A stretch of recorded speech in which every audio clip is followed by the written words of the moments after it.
You know how sometimes it feels like there's a secret language hidden inside everyday English, a bunch of unwritten rules that some people just seem to get? Well, guess what? You're not wrong. And today, we're going to pull back the curtain on some of the most powerful phrases so you can really start sounding more natural and connecting with people. So, what is the secret? What's the real difference between just speaking the words and actually truly communicating? I'll tell you right now, it's not about having a massive vocabulary or having perfect grammar. Nope, it's something way more subtle than that. It all comes down to the how.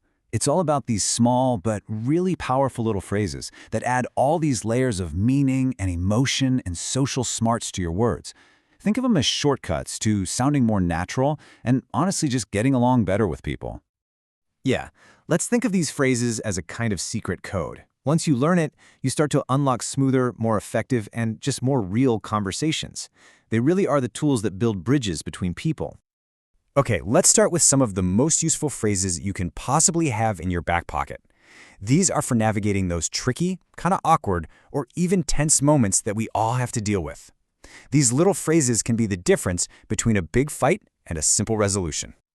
Just look at the difference here. When you say, "I don't want to talk about this anymore," it can sound pretty confrontational, right? It's like you're slamming a door in their face. But saying, "Let's just drop it," well, that feels more like an invitation. It suggests you both agree to move on, together, and it keeps the peace. It's a total game changer. Here's a classic.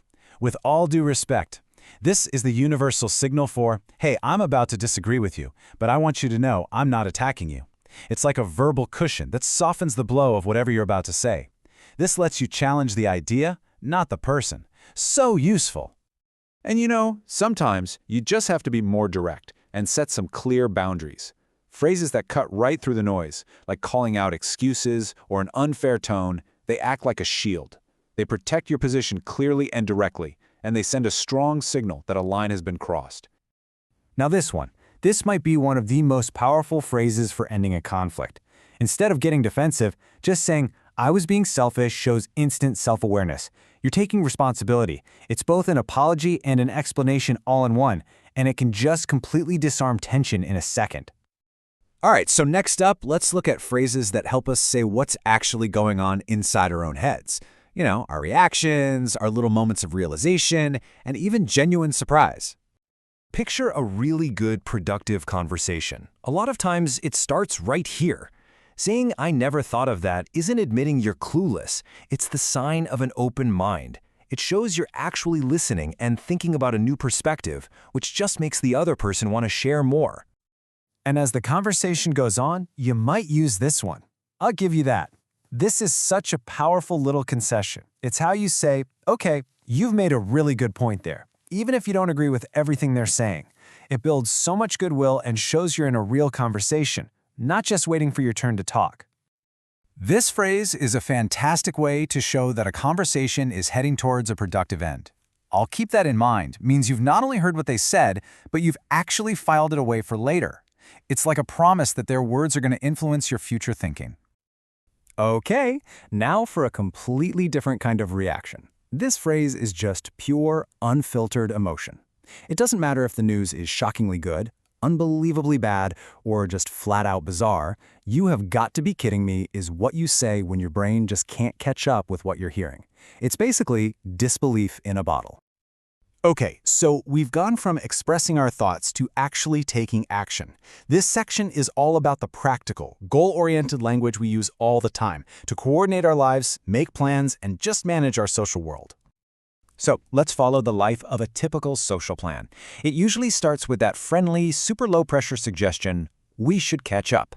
Then, when you're ready to make it real, you use "I tell you what" to pitch a specific idea. And if you have to cancel, well, the polite, kind of vague, "something came up" is the universal code for backing out without having to give your entire life story. You know, managing your time without being rude is a huge social skill. Phrases like, "I have a previous engagement" are a really polite way to decline an invitation. And "I should get going" is your golden ticket to smoothly exiting a conversation without just disappearing. I love this one.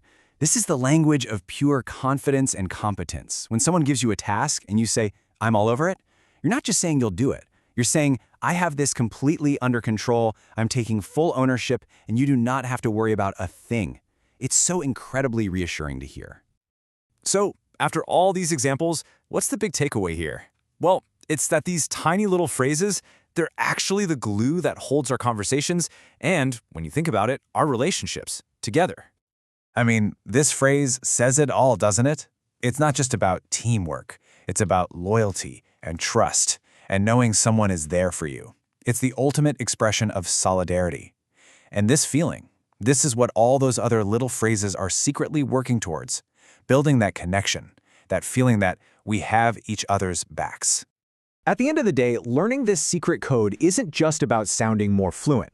It's about being better understood on a much deeper level. These phrases are what turns simple words into real shared understanding. They are the tools we use to build genuine connection. So, as we wrap up, I want to leave you with this question to chew on. In your own life, what's one little phrase, one that you use, or maybe one that you've heard, that just completely changes the vibe of a conversation?